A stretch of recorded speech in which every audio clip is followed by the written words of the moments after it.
In the traditional motion picture story, the villains are usually defeated. The ending is a happy one.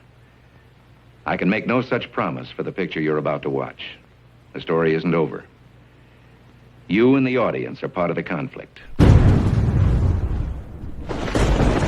More human beings were slaughtered in the 20th century than in all previous centuries combined.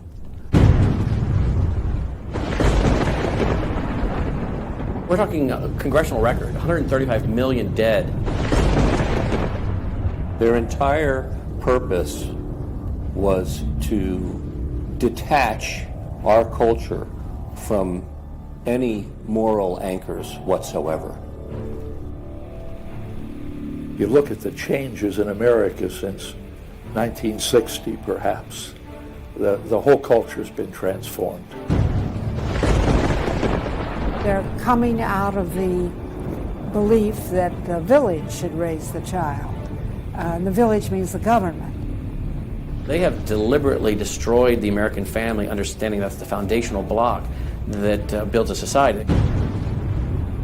We've come from Norman Rockwell's America to Hugh Hefner's America. If we lose the Judeo-Christian framework, we're lost forever. The left wants you to think that the cultural changes that have taken place in America since the 1960s have done nothing but progress us forward toward a brave new world.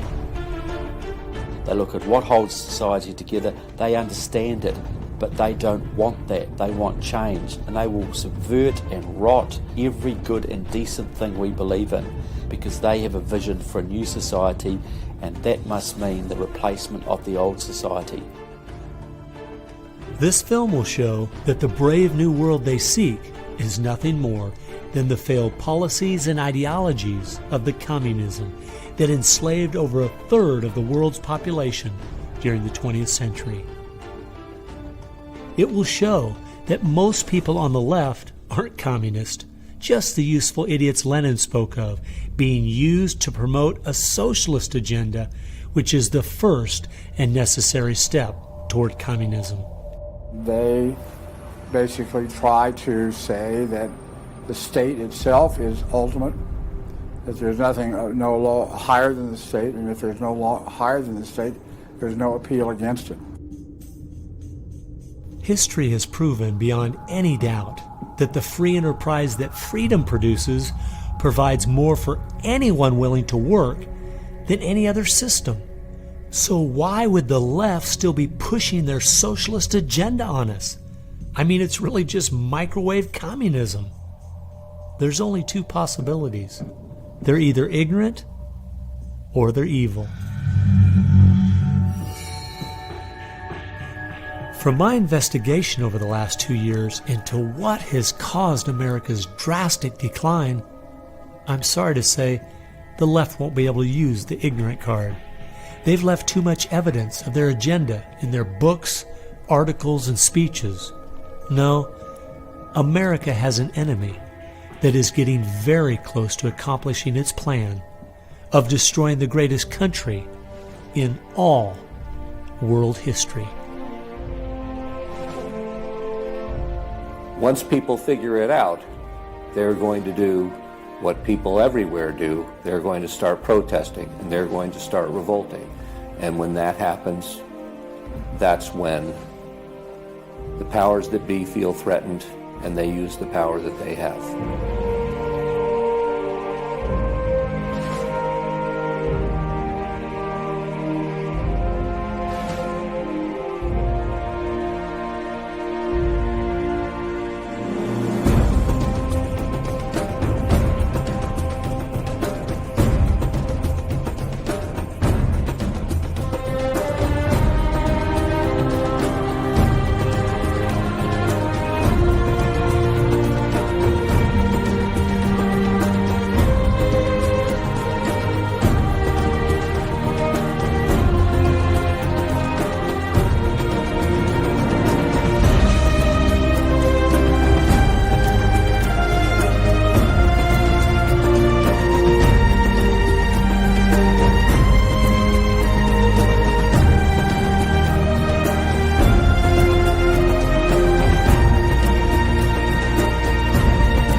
This story really begins for me back in the summer of 1992. I got a phone call from an older gentleman I knew who was a writer, and he asked me if I'd go attend a meeting for him at the University of California, Berkeley. He told me that the Communist Party USA had recently split over differences of how to best take America down. Some were wanting to still work toward a violent revolution, while others were wanting to focus their efforts on using public policy to subvert America from the inside. He was curious what they had to say. I mean, after all, the Berlin Wall had just come down, the Soviet Union had dissolved, and the whole world was saying communism is dead. So why were they meeting, and what were they up to? I was in graduate school at the time, and the whole idea of slipping in undercover into a communist meeting sounded pretty neat, so I decided to go. The first surprise I had was when I walked into the auditorium. I was expecting it to be filled with college radicals, but instead it was 50, 60, and 70-year-olds, grandparents, professionally dressed with briefcases, and I realized this might be a little more serious than I thought. As the weekend unfolded, I listened carefully as they outlined their plan and agenda and how they were going to infiltrate the institutions of America to influence us in the direction they wanted us to go. To destroy our families, they wanted to promote cohabitation instead of marriage. They wanted to try to get children away into government programs at the earliest age possible. And they also said they'd like to get behind the feminist movement because they felt it had been very successful in making women discontent with marriage and motherhood. To destroy business, they wanted to get behind the environmental movement. And in 1992, the environmental movement was very modest, but they thought it was the only vehicle capable of creating enough regulation and red tape to discourage business growth. And finally, to destroy our culture of religion and morality, they said, if we can get Americans to accept homosexuality, they thought it would begin to extinguish our traditional moral values Americans held. I remember thinking at the time, this plan doesn't seem very realistic. It's not something I'll need to worry about in my lifetime. It was 15 years later, I was appointed by the governor to be a state representative in the legislature. I'd only lived in my district for 2 years, so I thought it'd be a good idea if I wrote a monthly letter to the editor. Each month I wrote on a different topic. In January 2008, as I was contemplating what to write my letter on, I thought back to the meeting in 1992, and I thought of the goals they'd outlined and where America was today, and I couldn't believe how successful they had been. Our families were totally disintegrating. The environmental movement had become the most powerful force for destroying our free markets, and hate crimes legislation was being considered in Washington, D.C. that made it a crime to even say anything against the homosexual movement. I realized people needed to know what was going on. After I wrote this letter, within days, people were protesting at the Capitol. It was the feature story on the evening news. Controversial comments have state legislators buzzing tonight. After a freshman lawmaker alleges the communist agenda has infiltrated mainstream America.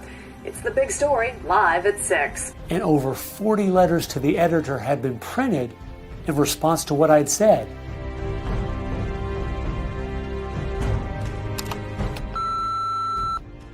Hey, I just wanted to give you support on your newspaper article. Don't let them grind you down. Bye. I realized then I'd hit on something. One of the letters written in my defense stated that a book from 1958 had outlined a similar agenda. And this got my attention. The book was The Naked Communist by Cleon Skousen, who had been a former FBI agent. And inside the book, it documented 45 current communist goals from 1958. And as I slowly read through the list, seeing how specific their agenda had been to subvert us on the inside, I couldn't believe it.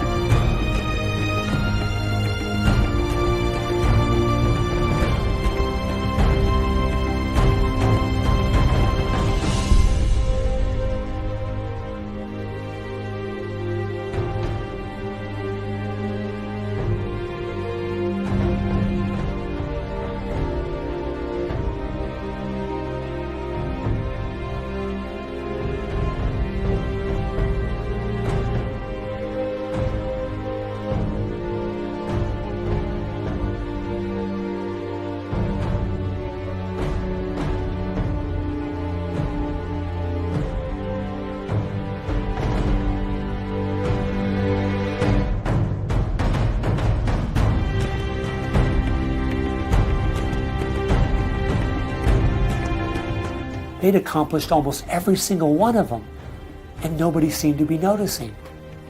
For at least the last 50 years, they'd been working actively behind the scenes, in the shadows, trying to move our people and our culture in a direction that was designed to destroy us.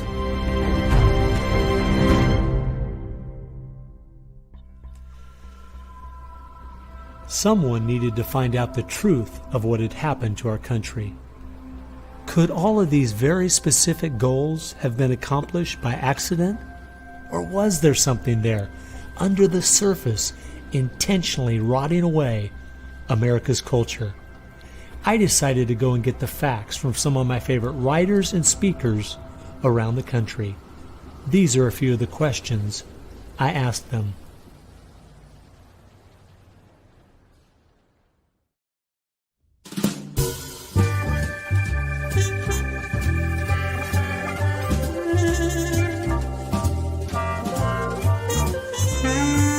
The common myth is that communism is dead, but there are more Communist Party members in the world today than there ever have been.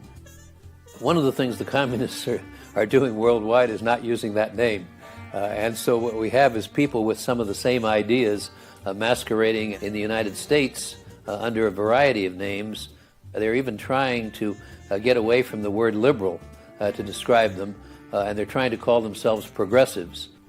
If you go to the American Communist Party website, all of the programs and policies they support are progressive. So progressives are anything from a hardcore liberal to a communist to a socialist. They all call themselves progressives, and they all have broadly the same values and work together. J. Edgar Hoover is called the masters of deceit. And a good magician waves one hand in the air while he's doing his dirty work with the other hand. And while everybody's saying communism has died, they moved through much of Africa. Communism is resurgent in South Africa. Into South and Central America. Right now, 6 countries in Latin America are now communistic. We have communist China. We have Cuba, North Korea. We have Vietnam. It still dominates behind the scene in Russia. It's still very strong in Eastern Europe. It is strong in the EU. It is strong in virtually every country in the world. Whittaker Chambers said, the communism succeeds because most people that promote communist causes are not communist.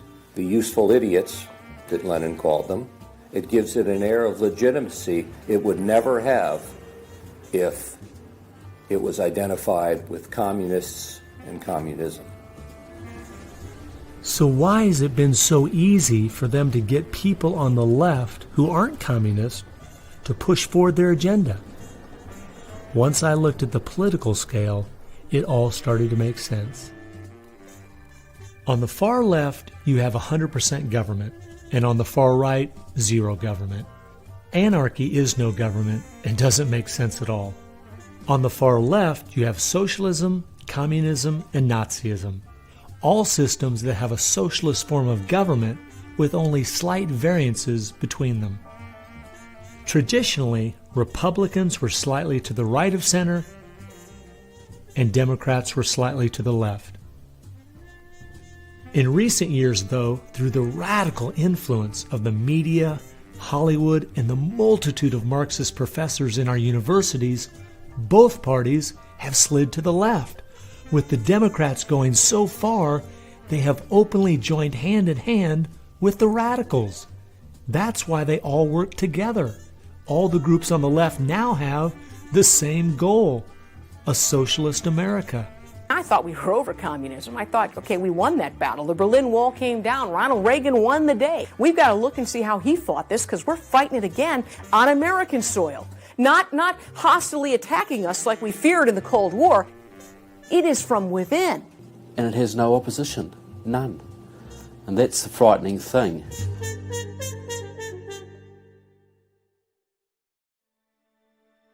I think it's pretty clear to see communism isn't dead. They now disguise it by calling it different names, but the ideas behind it are alive and well. Almost 1.5 billion people still live in openly communistic countries. But unfortunately, most of us in America who are under the age of 50 have no idea what communism means to the people who live under it. So my next question was, what's so bad about communism? Communism is so evil. It's a completely tyrannical system. The whole history of communism is one of mass murder.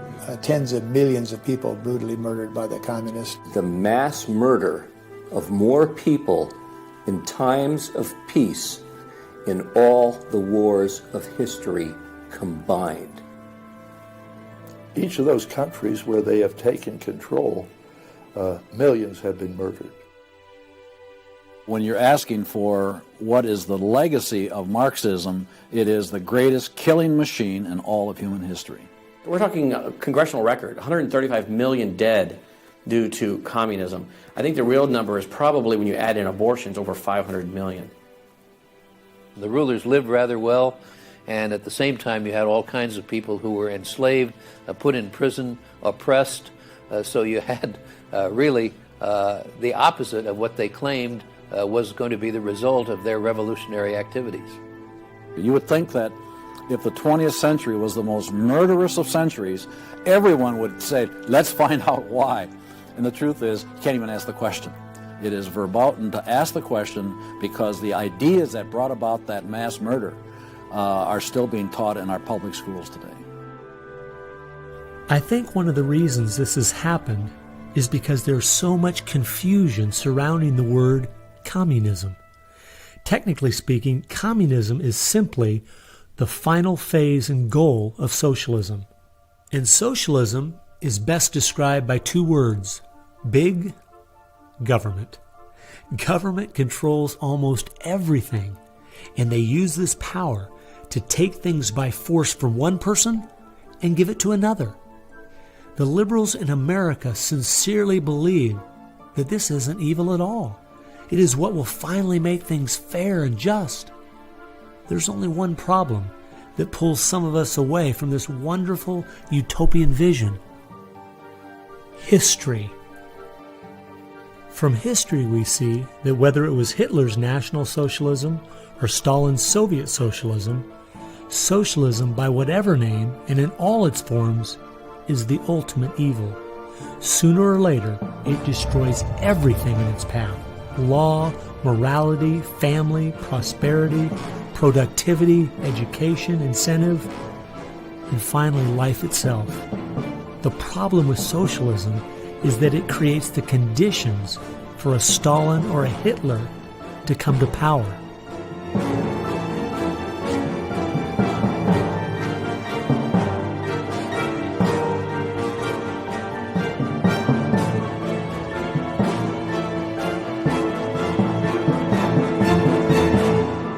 That's why communism has such relevance today. It's the final destination on the road we're traveling.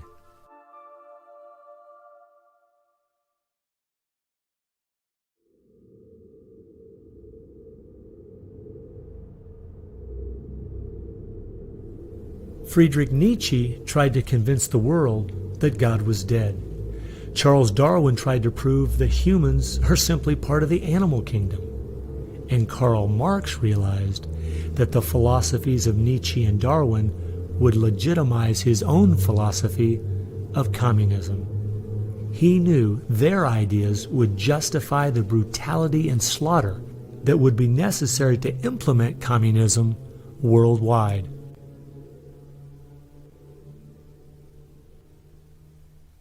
It was in March of 1883, Karl Marx, the father of modern-day communism, died. The assumption that communism would die with him was a logical one, since only 9 people attended his funeral. In October of that same year in London, England, a group was forming called the Fabian Socialist Society. The Fabian Socialists decided that they were going to socialize the world incrementally. They called it socialism by evolution instead of Marxist socialism by revolution. It always worked in tandem with the communists. Some Fabians were also communists. There was a bit of interchange of membership. The Fabian socialists are slowly but surely bringing about the socialization of the world. Europe is pretty well done. They are now working in Latin America. Latin America is not just socialistic in many countries. They're all already Marxist. You have hardcore Marxists in Venezuela, in Nicaragua. El Salvador just went communistic, and of course Fidel is sitting right there laughing at this whole thing. And we haven't even figured this thing out yet. We don't even know there's a red plague coming up to meet us. We think that we're just going to watch the cartoons on Saturday morning and everything will be fine. They had a lot to do with bad stuff happening. There are two things I found that gave me a good idea where the Fabians were really coming from. First of all, their symbol was a wolf in sheep's clothing. And secondly, George Bernard Shaw, who was a leader in the Fabians for almost 50 years, said, quote, "I am a communist, but not a member of the Communist Party. Stalin is a first-rate Fabian. I am one of the founders of Fabianism, and as such, very friendly to Russia," unquote. Fabians eventually begat the Students for a Democratic Society, which begat the Weather Underground, which begat basically the social changes that have happened in America in the last 40 years. Many of the SDS members from the 1960s still have an incredible influence on the direction our country is heading. One is the Reverend Jim Wallace, who was president of SDS when he was a student at Michigan State University. And yet today, he is the spiritual advisor to the President of the United States. They've been friends for many years. They go back to Chicago and the Chicago politics crowd. And during the Vietnam War, he was rooting for the Viet Cong to beat the United States Army. And when they did, he just couldn't believe it. He said it was one of the happiest days in his life. And another leader in the Students for a Democratic Society and founder of the Weather Underground is William Ayers, who has been a longtime friend and neighbor of President Obama. It came out in 2009 that Obama's book, Dreams from My Father, was even written by Ayers. So the influence from the Fabian Socialist Society goes right into the White House.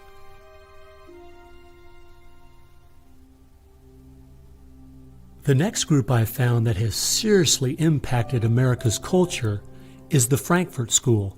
The Frankfurt School was a sort of an outpost in America of European socialism. Willy Munzenberg, with a few other Bolsheviks, founded the Frankfurt School. The two leading members are Herbert Marcuse and Franz Neumann. Franz Neumann was, in fact, a Soviet agent. Their entire purpose was to stand the entire educational system of the West, and the United States in particular, on its head. Bertrand Russell, who worked with the Frankfurt School, said, "By using psychological techniques to teach the children, we will be able to produce, quote, an unshakable conviction that snow is black," unquote.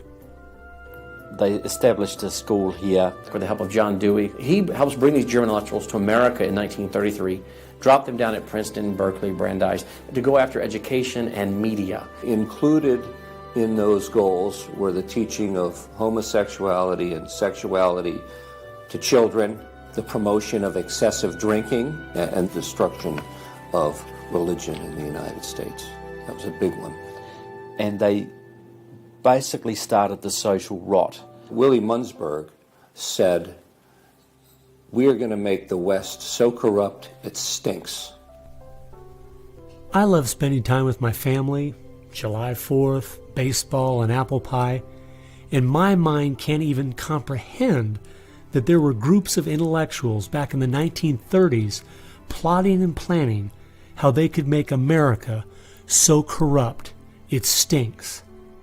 There are certain lines and certain limits, and the left has always pushed it as hard as they can, as far as they can, and will protect any pornographer, any deviant, any negative cultural form they can find, basically to degrade the culture. And that goes right along with the feminism of today, which was part of the Frankfurt School's desire to destroy a patriarchal society for a matriarchal society. In other words, remove the father as the loving provider, discipliner, discipler, leader of his home, where you instill virtues and integrity and modesty. That's been broken down on purpose because they knew if they could destroy the family, they could destroy a nation. And instead of having a father who leads and disciples and protects the home and provides for the family, the government steps in as a nanny state. The Frankfurt School developed the concept of cultural Marxism. Penetrate the culture, take it over, and then everything else will follow. And of course they did that, and today we've had a complete cultural revolution. As many people in America are familiar with the phrase "make love, not war," that actually came from Herbert Marcuse, who was with the Frankfurt School. So these guys went after education, they went for media, and they've been very successful in changing the entire worldview of Americans through what they call political correctness, but it's really cultural Marxism, with the goal being to destroy Christianity, then create chaos, and then move to their ultimate goal, which is from cultural Marxism to traditional Marxism, which is socialism. Most of the strategy to remake America from within started with Antonio Gramsci, who wrote over 2,000 pages back in the 1930s outlining how to take a Judeo-Christian culture down from the inside. The plan he suggested has been the main focus of the left ever since. Antonio Gramsci was a neo-Marxist philosopher. Antonio Gramsci was an Italian communist. Antonio Gramsci is probably the biggest troublemaker in the world. He's probably got more responsibility for our social ills than anybody else on the planet. He knew of the importance of undermining the morals in the character of this country. Because America had a strong Christian heritage, you had to attack the culture. You had to change the culture. It's even to pornography, into areas that most people normally wouldn't accept. He said that we're going to destroy the West by destroying its culture. We're going to infiltrate and we're going to turn their music, their art, and their literature against them. That means that you penetrate the universities, you write the books, the novels, the poetry, the music, the book reviews. And once you control the culture, then you can sort of shape the thought of rising generations. He differed with Marx. Instead of, for example, destroying the church and the other basic institutions, he said infiltrate them and use them to change the culture.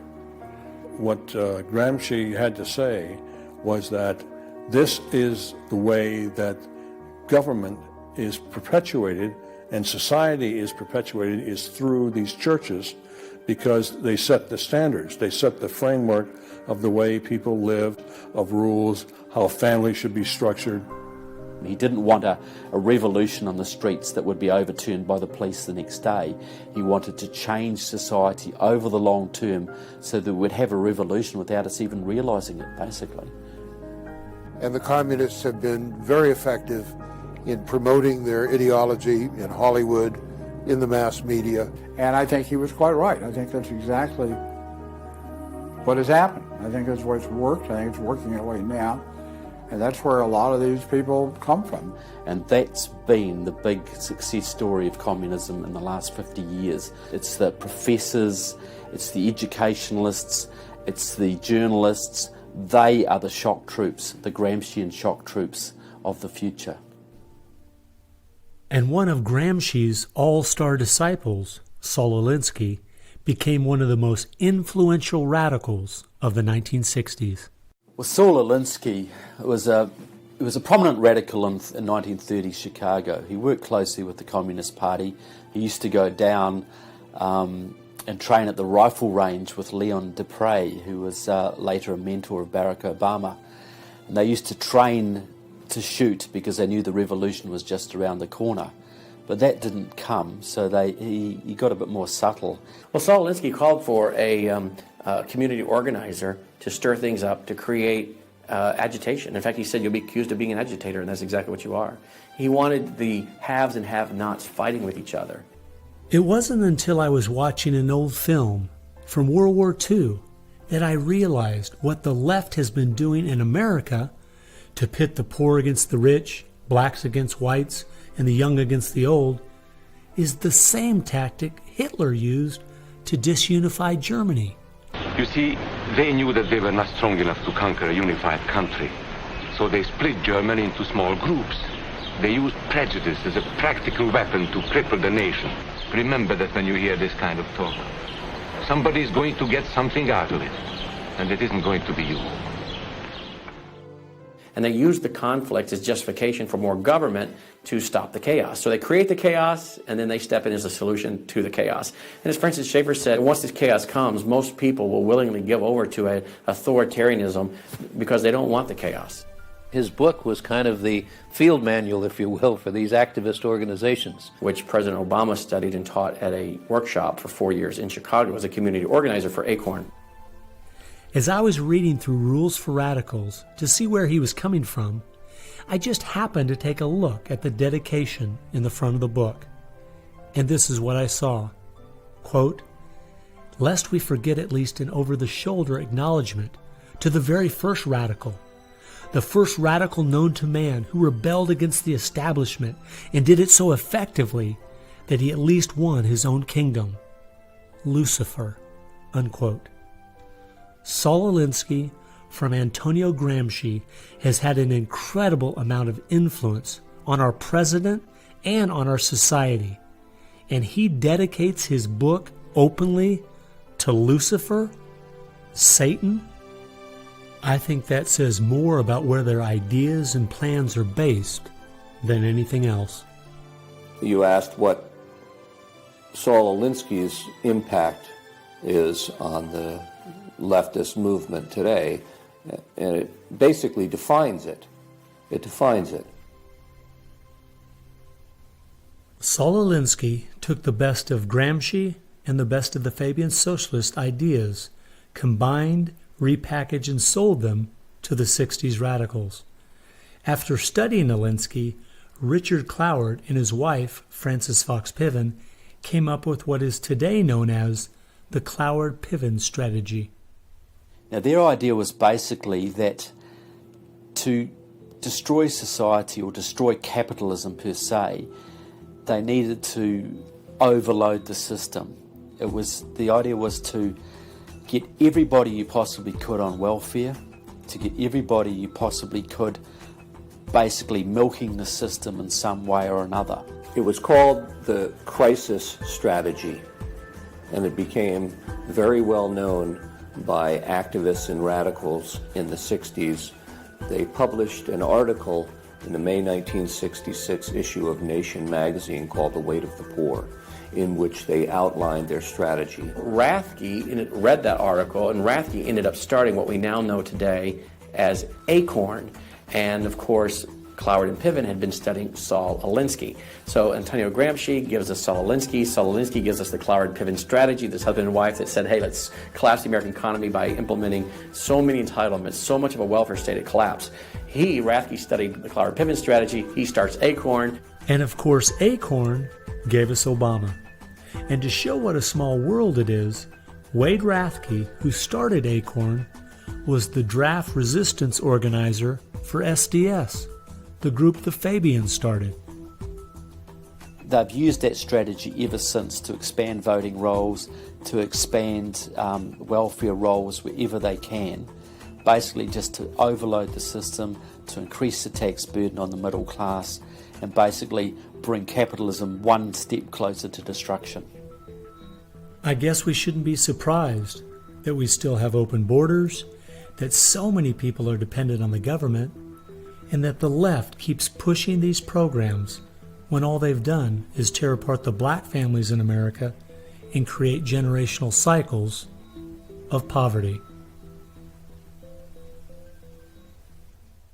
The last group that has worked alongside the Fabians and the Frankfurt School using Gramsci's approach is the Communist Party USA. Probably the most important book on this subject is called Towards Soviet America by William Z. Foster. William Z. Foster was the head of the Communist Party himself. He ran for the President of the United States in 1932, but in the book Towards Soviet America, he literally lays out chapter by chapter by chapter what is entailed to bring about a USSA, not just a USSR. Two of the movements they started in America have played a significant role in tearing apart our families, in breaking down our morality. Betty Friedan is credited with really starting the feminist movement in this country. The purpose really was to attack full-time homemakers, to get them out of the home, to make them think they live dreary lives, to make women feel they are victims. It's the science of victimology. And that is so unfortunate, because the American woman is the most fortunate class of people who ever lived on the face of the earth. And to try to tell them that they are victims of an oppressive, unjust patriarchy is just a grievous lie. But unfortunately, they are teaching young women that and have been doing it for many years. While Betty Friedan was pushing her book, Feminine Mystique, she implied that she was coming from the point of being a frustrated housewife herself and just wanted to be a help to other women. But later in the 1990s, it came out she was in fact a radical propagandist for the Communist Party and a staunch supporter of Stalin. So when she had described the American family as, quote, a comfortable concentration camp, unquote, it wasn't because of her experience at home. It was because she was just doing her part to dismantle our families. I'm a student of communism, and the communists set up various groups and various societies. Their society that they set up to promote homosexuality in this country was called the Mattachine Society. And it was founded by Henry Hay, a leading member of the Communist Party. So since I was studying communism and teaching on the issue of communism, you just follow leads, and all of a sudden you realize, what is this Mattachine? I've never heard of this Mattachine Society. Well, it was Henry Hay's organization set up to infiltrate the culture of the United States to make homosexuality normal. It's always been a movement dominated by the left. It's all these so-called isms. You will find there's a communist or a socialist behind every one of them, and you'll always see their targets. It's basically the traditional family unit. The war is still against the family. If you go back to the Communist Manifesto and read Karl Marx carefully, the war is against what they called the bourgeois family, which was really the biblical family, father, mother, and child. They want to plow through marriage. They want to change the very definition and meaning of marriage, because their open door to engineering society in this utopian way is blocked by the very values of our Christian civilization that's taught through marriage. And so the left just has got to destroy the family, because if there's any one thing that will prevent the left from carrying out its agenda, it's healthy and strong nuclear families. And so from the Fabian Socialist Society to the Frankfurt School to Antonio Gramsci and the Communist Party USA, from these four you will find connections to almost every left-leaning person and organization in America. Their influence has been incredible.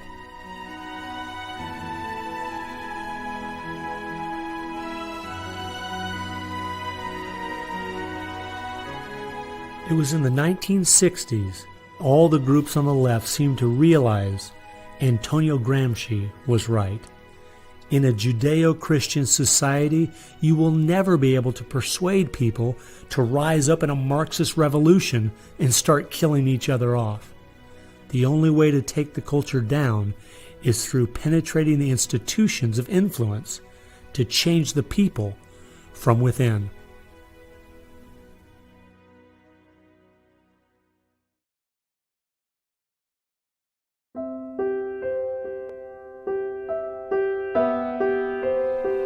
I guess the biggest surprise I had while studying these four groups was seeing that a large part of their agenda was trying to make us an immoral people.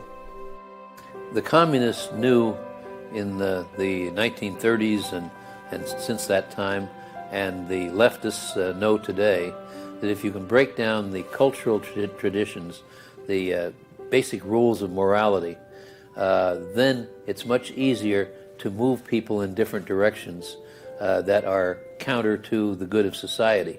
They recognize that it's all part of the same fabric. Their ideologies all work together to break down families, to break down the sanctity of human life, the value of human life, to break down the idea that there is a God that we are accountable to. They essentially are validating the Judeo-Christian worldview by the very things they attack. Because in their effort to destroy our culture, they know that they have to go after the very things that the Judeo-Christian tradition honors and values. Morality, belief in God, faith, the importance of family, the sanctity of life, the sanctity of marriage. It's amazing our enemies could see our morality was our greatest strength. And yet so many Americans don't seem to get it. Morality is simply having the character to do what you should do instead of what you have the freedom to do. And that's the only way freedom works. A people cannot be given freedom without morality, or they will self-destruct. And that's what we see happening in America today. The bottom line is freedom and free enterprise are simply fruit on the tree of morality. Our founding fathers clearly understood this principle, and so do our enemies.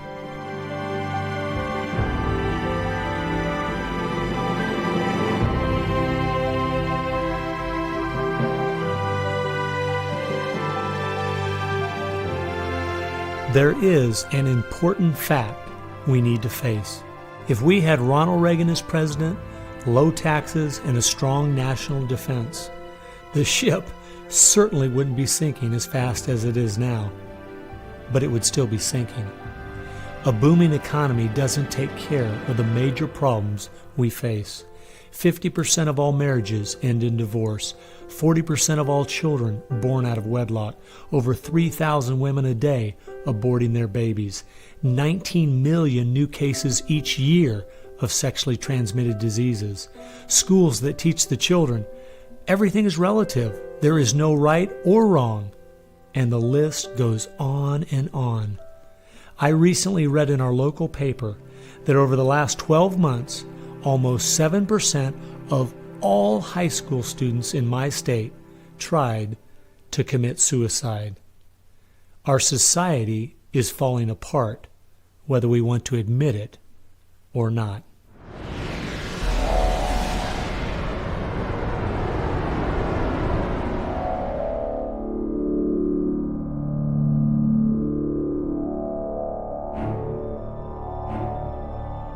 Karl Marx had the insight to see that dethroning God and destroying capitalism went hand in hand.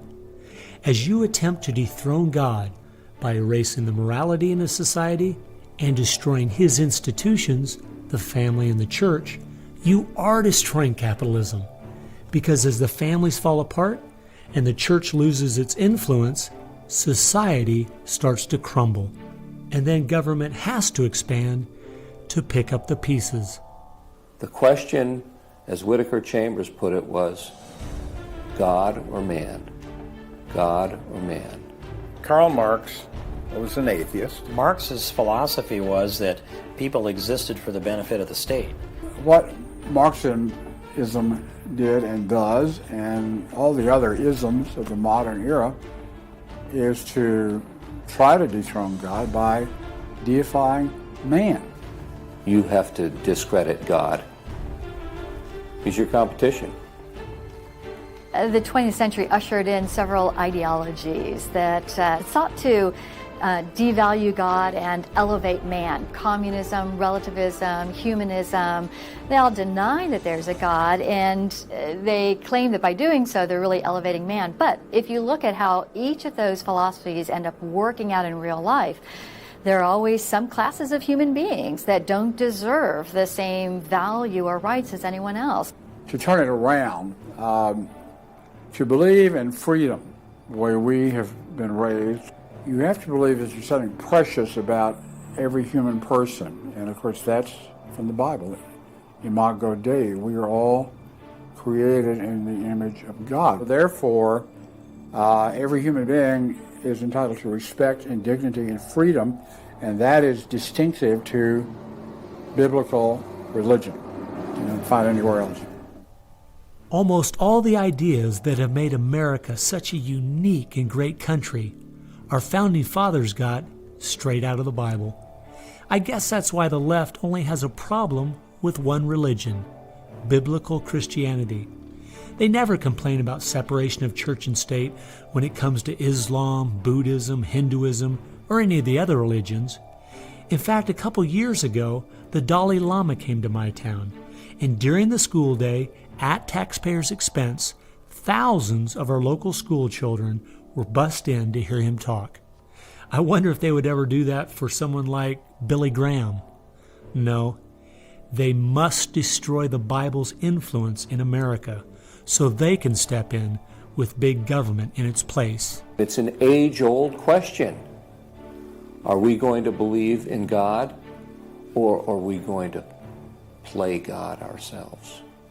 Essentially, for the left, the choice that they see very clearly is people are going to depend upon God or they are going to depend upon government. They want people to depend upon government, so they have to destroy faith in God. At its core, it's a rebellion against God and God's laws.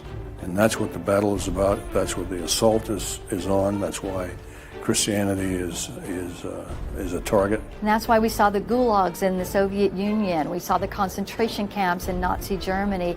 And all the ideologies that elevate man end up devaluing certain human beings.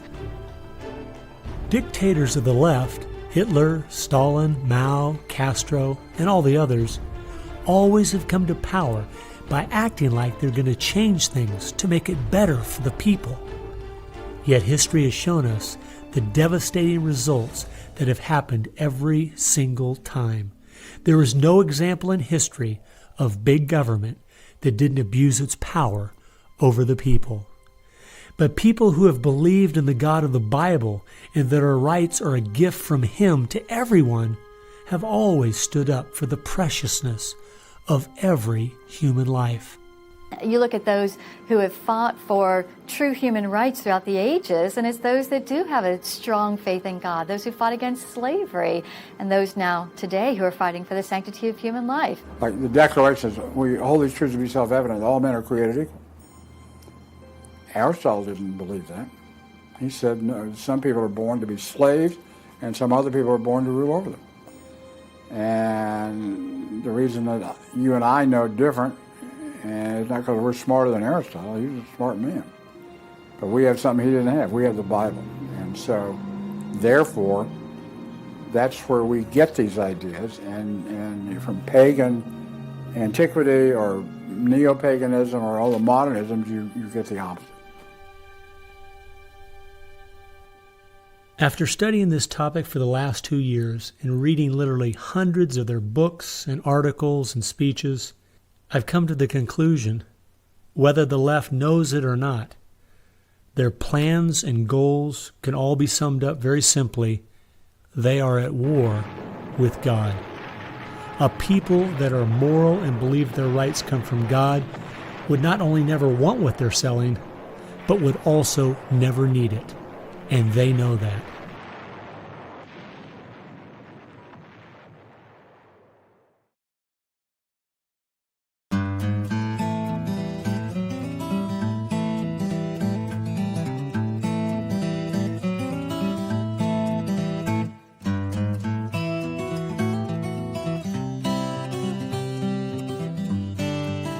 It's obvious if you're trying to subvert a country, you want to control the news. You want to control public opinion. A lot of people realize, well, there's a biased media, and most people know that. Even the Washington Post admitted it. Yeah, we were biased for Obama, so what? And when you enter into the equation, so what?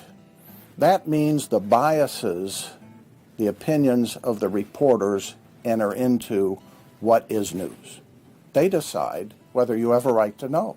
It's no longer a bias. They turn from just political bias to activism.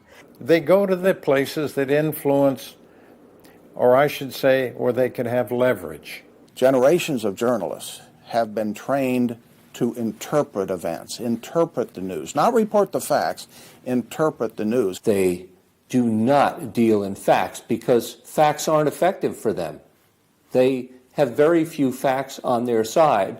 They've gone into and penetrated these major areas to where they can influence it in the direction they want to go. We've seen a massive shift away from old-fashioned objective news reporting to what he called interpretive reporting, what others call advocacy journalism. And it's advocacy for a cause. And as a result, we have a news media in the United States that is extremely liberal at the present time. Which was a major, major goal, to control not merely the newsprint, but the television media and Hollywood. Stalin said himself, if I could control Hollywood, I could rule the world.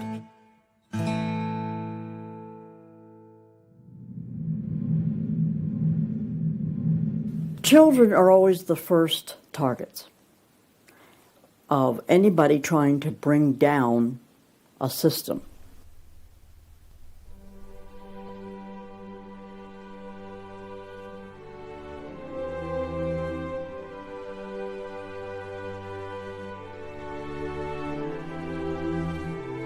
John Dewey is believed to be the most influential man in the whole area of public education. He went to Russia in 1928 to help study the Karl Marx way of education and bring it back to America. Dewey was an atheist. He was a socialist, a humanist. He was part of the Socialist Society in America, helped found that. What he believed in was that education should socialize the child to make him a willing tool of the state. It might be surprising to some that the man who is still idolized as the father of public education in America is the very man who did everything in his power to dumb down our children so that they would willingly accept his vision of a socialist America. It started with Dewey in the early 1900s.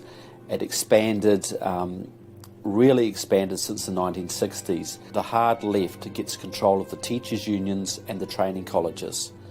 If you've got those two institutions, you can pretty much dictate all educational policy. The people who were demonstrating against our country and against our government in the 1960s have now become tenured professors in the universities. So they're the ones who are writing the textbooks, teaching the teachers, running the teachers' colleges. And it's self-perpetuating, because once you have the universities, then you train more cadres and more and more and more. And they discovered that they could do more to remake our country by going into the schools than they could by throwing bombs. I believe the average patriotic American underestimates the importance and influence education has on their children. That's how the large majority we had in 1980 to elect Ronald Reagan in a landslide has been lost.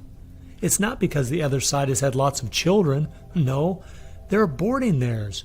But instead they're capturing ours through the propaganda they teach them, 7 hours a day for 13 years, and even longer if they attend college.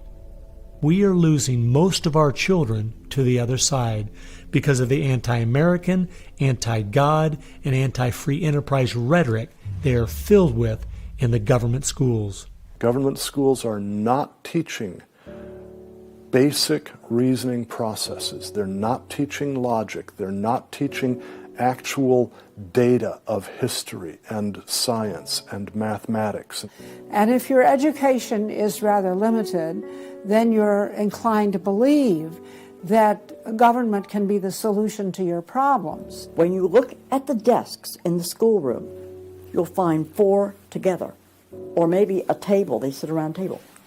Independent desks are very rare in most classrooms because they don't want to promote the self-sufficiency, independence mindset. You go back to William Z. Foster in his book, Towards Soviet America, you will see how he has a whole chapter there on how we have to supplant education in this country and ultimately force every student to attend public school. That's the other thing. I hope the homeschoolers catch on to this. The homeschoolers and the Christian day school movement are going to have some very rough times ahead of them because the public school crowd cannot afford to have any competition. And they're being given plenty of competition by the homeschoolers right now. You see the effects of that lowered educational standards. There's no more studying of the classics or studying of the civics, how the US Constitution was formed. It's all progressive education.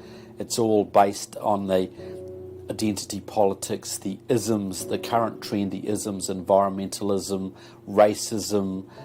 They're training them for the collective, and a collective mindset and a dependency mindset.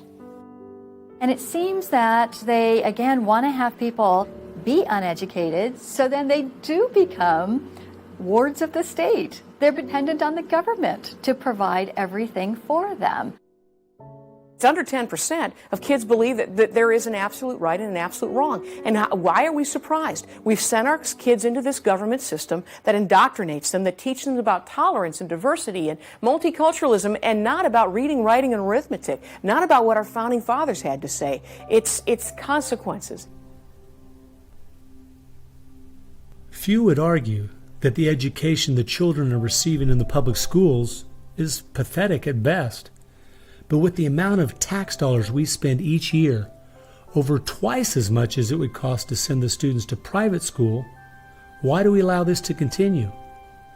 The group that my investigation led me to, that seems dedicated to making sure the children don't get a good education, was a real shocker.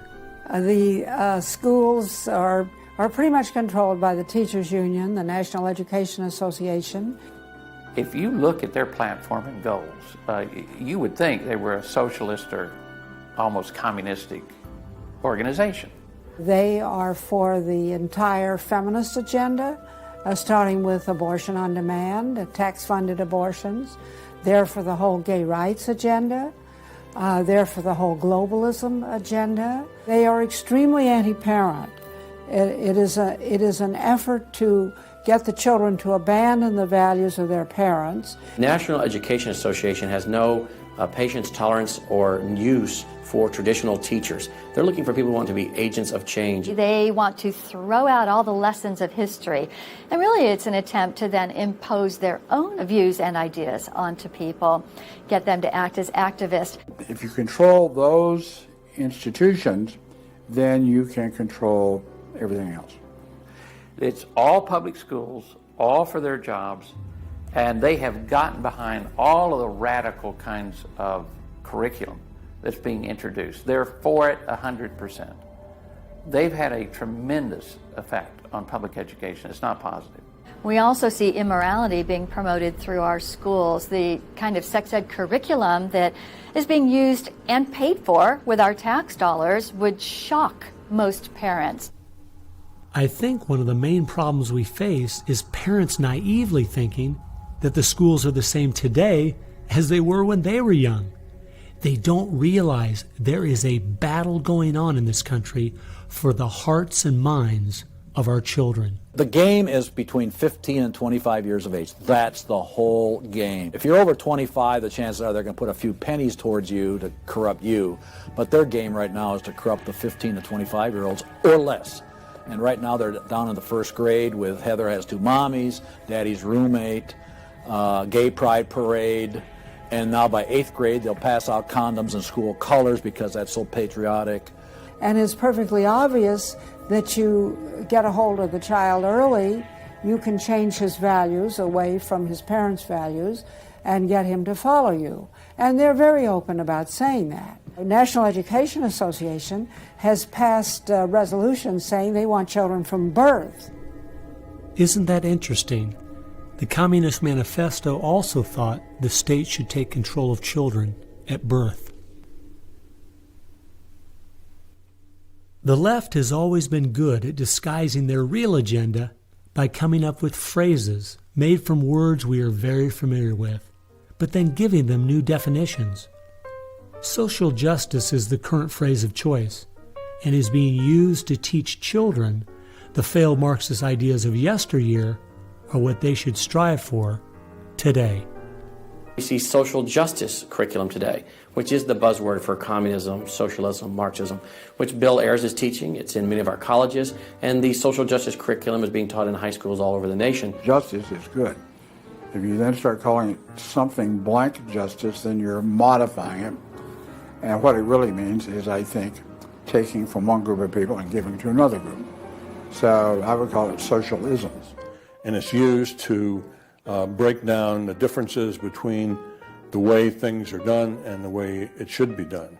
So when they're teaching social justice in the schools, they're not talking about free enterprise and capitalism and individual self-responsibility, all the things that made America great. They're talking about the things that made Europe and the Soviet Union and China so bad.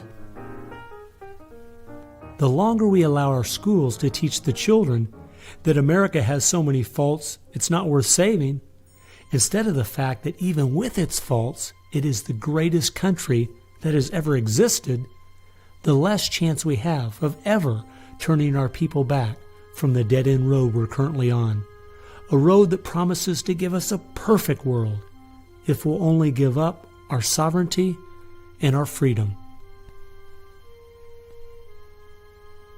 You're going to find more and more of the following.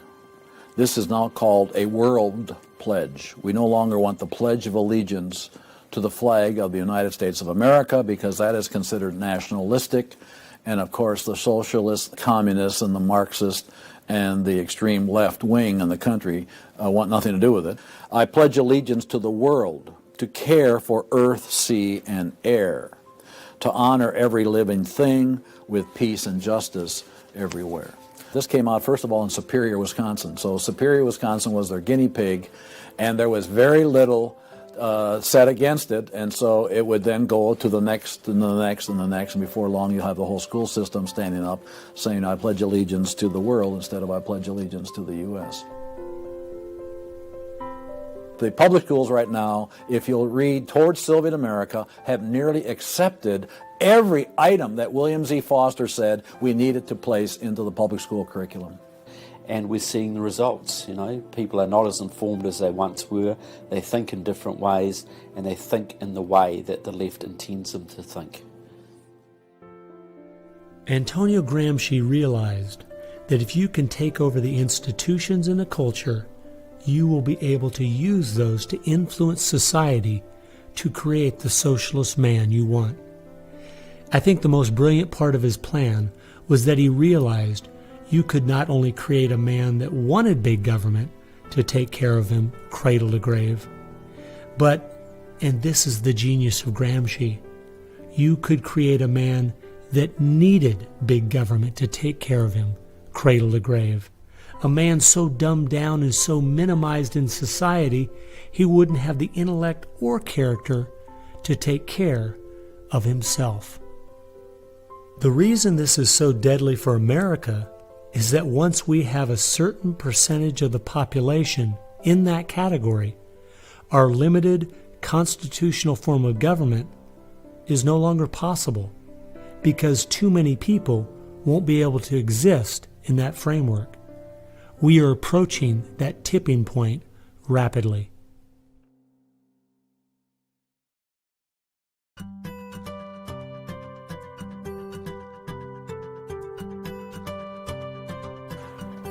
If you can persuade people that government should be in control of the distribution and use of energy, you can persuade them, or rather, you have persuaded them of the necessary and sufficient condition for government control of the most intimate aspects of our lives. One of the main thrusts of socialism these days is obviously through the environmental movement. You know, one hates to pick on Al Gore too quickly and easily, but I read the whole of his book, Earth in the Balance, Ecology and the Human Spirit, back in 1992 when it was first published. And if you know anything about the history of political philosophy, you read the last chapter in that called A Global Marshall Plan, and you understand that there is no way to implement what Al Gore was calling for in 1992 in that book except by means of totalitarian world government. Patrick Moore, who was a co-founder of Greenpeace, and he was a very dedicated environmentalist, quit Greenpeace when he realized that it had been captured by radical leftists who were intent on using the environmental movement as a vehicle to destroy capitalism. How many factories work when there's a power outage? None. You want to hurt business, you want to drive down industrial production, you just drive up the prices of energy, you just diminish its availability, and the easiest way to do that is to make people scared to death of the cheapest forms of energy, which are fossil fuels, oil, coal, natural gas, and nuclear energy. They had already made people afraid of nuclear because of irrational fears, but then they had to figure out a way to make them afraid of fossil fuels. Well, the way to do that was to say they're going to cause catastrophic global warming. So I used to think this was just one great big distraction. If they want to put their energies toward the environment, but now I see that this is now being turned around and used as a tool to further a socialist agenda. Charles Rubin, a political scientist who wrote the book The Green Crusade, has told this story extremely well. Environment comes from a French word meaning surroundings. Well, now, what is surroundings? Everything around you, right? And so, as Rubin points out, environmentalism is literally everythingism.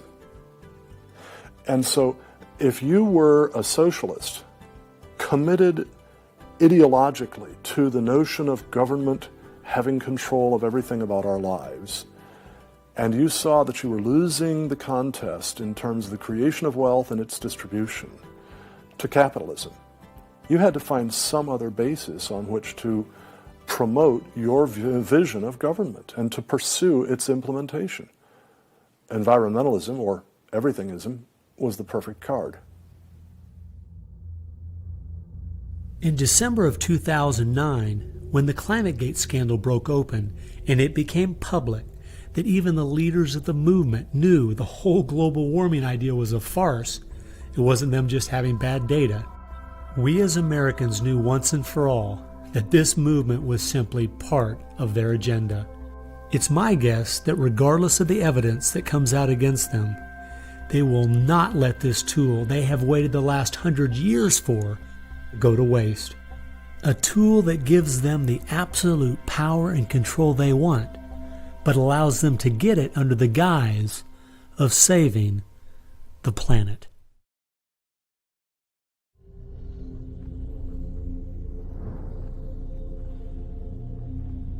He was born of left-wing parents.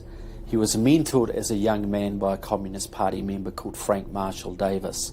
Now, Davis joined the Communist Party in Chicago, and he was very well connected there.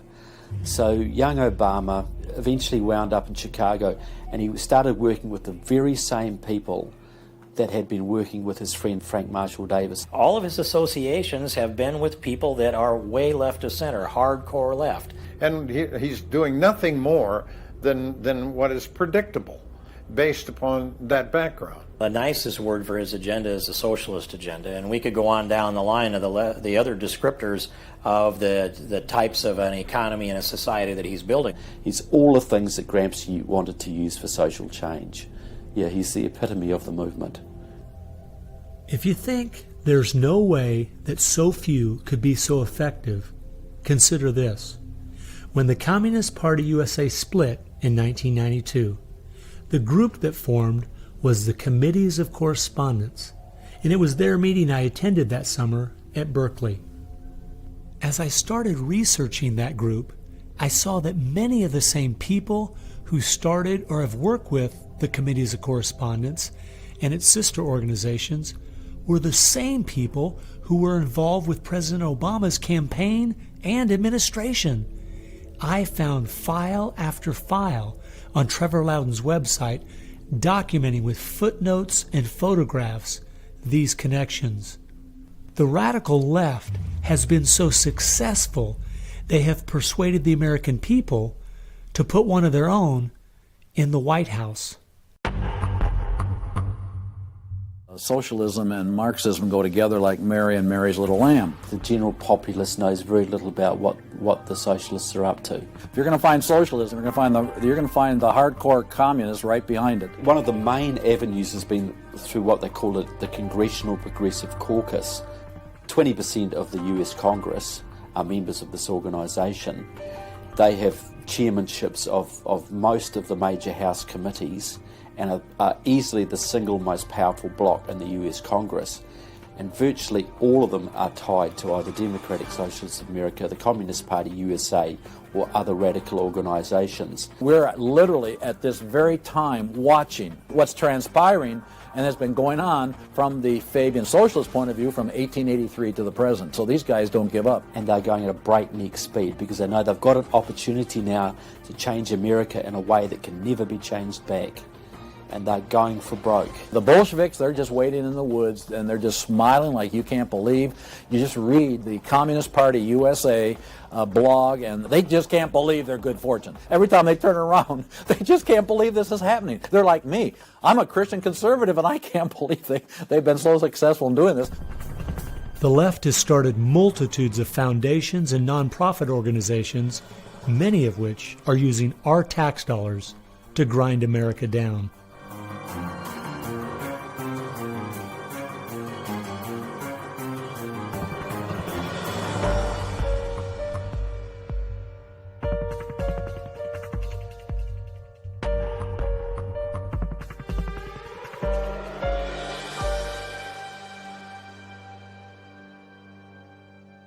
They use all kinds of patriotic words to masquerade an extreme leftist orientation, which, if anything, would enslave the people in the same kinds of things with the same kind of ultimate results as communism had. The communists will let the socialists go so far, and then ultimately the communists really turn on their fellow socialists and they wipe them out too.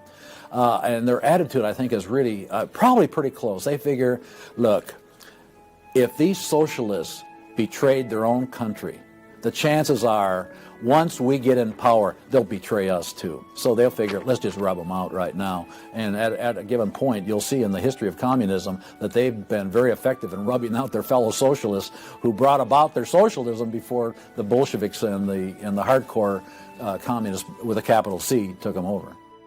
One thing we do really have to recognize is this is a domestic enemy. This is not just people with different ideas.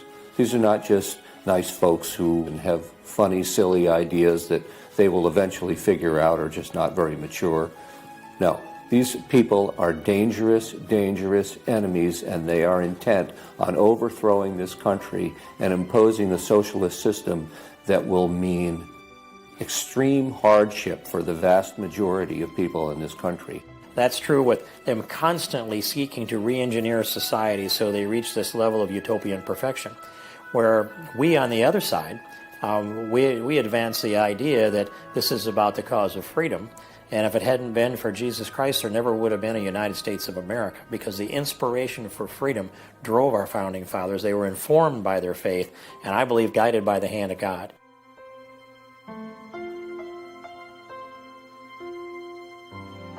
No. No. Perhaps treacherously close. It is never over until it's over. When the fat lady sings, isn't that the slogan? And when the fat lady sings, it's over. Now, she might be clearing her throat. We saw the great country of Germany in the 1920s brought to its knees. Hitler came into power and destroyed the country. We see countries like Zimbabwe in Africa, which was once a prosperous breadbasket, now just wrecked. Argentina was destroyed by the socialist Perón in the 50s. It was one of the richest countries in the world. So, no, we're not at the point of no return, but it's getting pretty late in the day. There's no time to be casual, that's for sure. We've spent too many years thinking, because we have Republicans in office or the stock market is doing well, that everything's okay. This is why the left has gained so much ground. It doesn't matter who's been in office. They've just continued pushing forward with their agenda. Well, I believe this is our last chance to push back.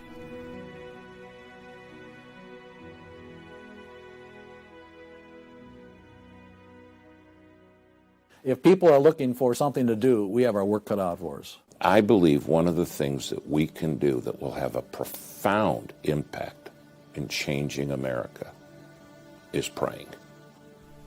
As soon as we get off our knees, we need to get on our feet. Become educated about what's going on in the country. Spend time reading. Understand their philosophy and their goals. They have to master this documentary. They have to go over it a dozen times. It might be having a monthly movie night with family and friends, watching one of the many great documentaries out there about what is going on in our country. One of the things that I think people in the United States who believe in our country, believe in our values, can do, quite frankly, is stand up for those values, to make their views known.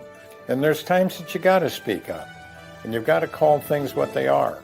We need to be willing to be criticized and to not be silent because of the criticism. It was Martin Luther who said, if we're faithful on all battlefronts besides, precisely where the battle's the hottest, then we're traitors to the cause. I like the quote by Abraham Lincoln, who said that silence makes cowards out of the best of men.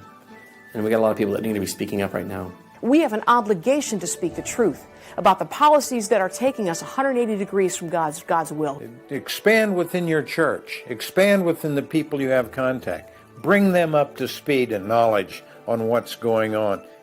We need to organize those around us by simply mobilizing the unique groups of people we are in contact with and being their source of information. We can have an extraordinary effect. Lenin said that the organized minority will beat the disorganized majority every time. Why should we be buying products from companies that are going to fund organizations that attack our values? They need to be really smart in using the mass media. They might want to blog. Using the power of YouTube and that sort of thing to educate as many people as possible.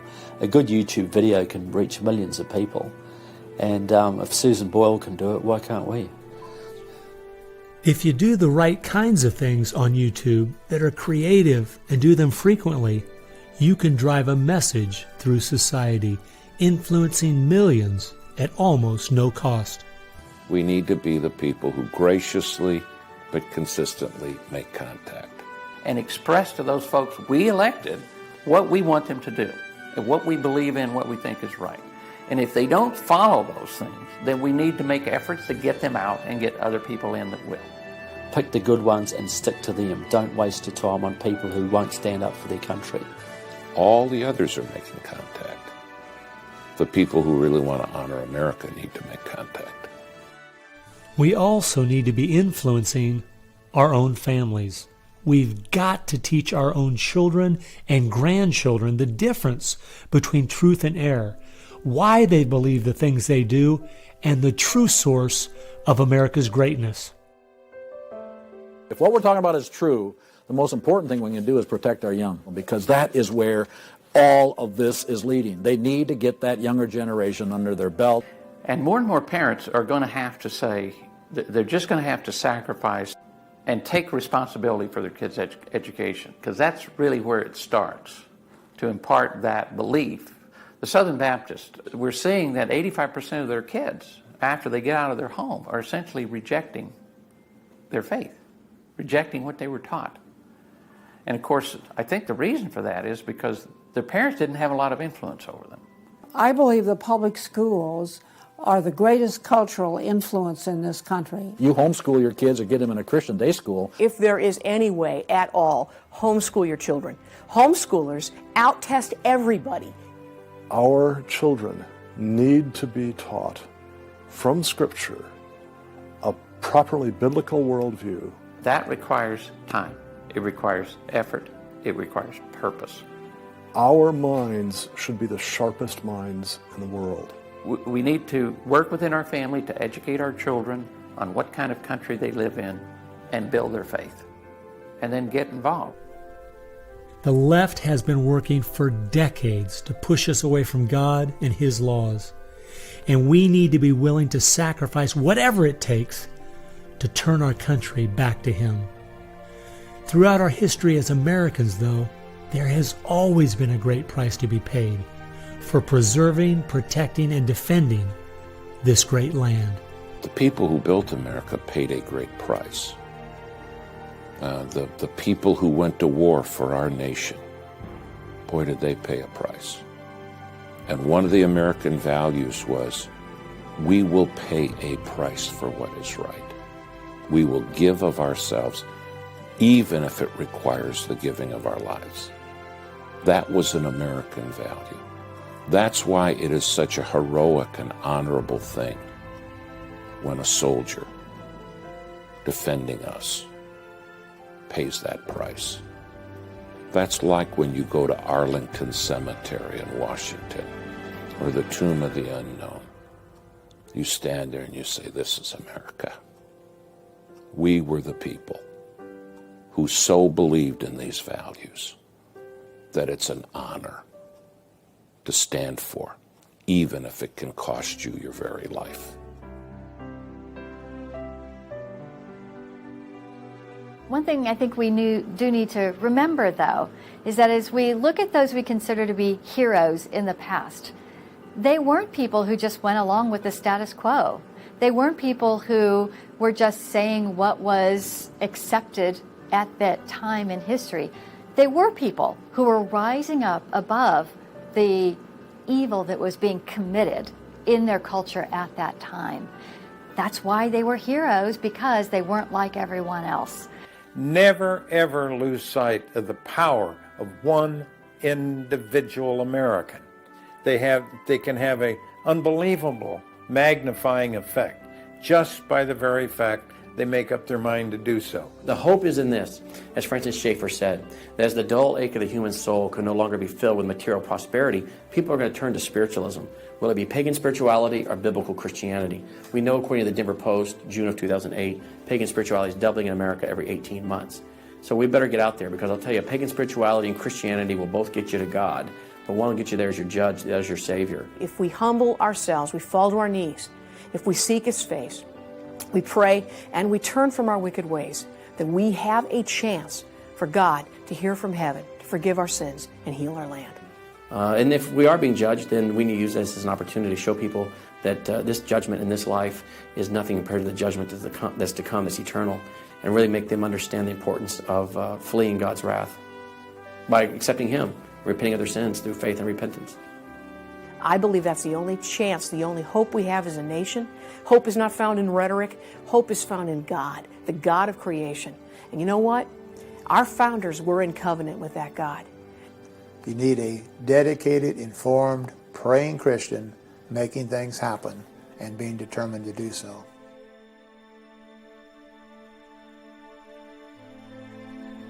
Time has only allowed me to present a fraction of what I found. The reason I called this film Agenda is because I wanted to make a clear distinction between what I was researching and all the conspiracy theories out there. The dictionary says a conspiracy is an evil plan formulated in secret by two or more persons, but an agenda is simply a list of things to be done. At every turn of my investigation, I found agendas by people and groups of the left outlining their plan in their own words. They've been doing most of this right out in the open. Some of you might be thinking, these Marxist ideas aren't the most serious threat we face. What about militant Islam, our open borders, the national debt, or even China? Well, I agree. America is facing so many serious threats right now. But the reason I believe this is the most dire is because it's destroying us on the inside. Through the political correctness and dumbing down, it's causing us to lose our ability to call evil evil and stand against it. I fear for our country. If we go along business as usual, not informed, not aware of what's going on, then the very small minority that have a plan and are great at organizing the uninformed and misguided will make sure their plan is carried out. I hope you realize it won't just be your children and grandchildren that pay the horrific price of living in the society they're trying to create. No, it will be far worse than that. Every time a civilization goes down or a country goes down militarily or economically, somebody else fills the gap. Now, if you look around the world now, it's going to be China, which is massively arming. You've got Russia, which is becoming increasingly belligerent. You've got the radical Islamic world, which works hand in glove with the Russians and the Chinese all the time. You've got a virtually red Latin America. You've got a neutral socialist Europe. So America hasn't got a lot of friends left in the world. Now, that's just not going to affect America. That's going to affect every single remaining country in the free world. Who's going to stand up to China if America doesn't? Who's going to stand up to the Russians? Is Europe going to do it? Australia, New Zealand, Canada? Not a chance. If America, and this is the point I think Americans need to comprehend, if America goes down economically, it will go down militarily. If America goes down militarily, we all go down. The free world is finished, and it will be finished for a very, very long time.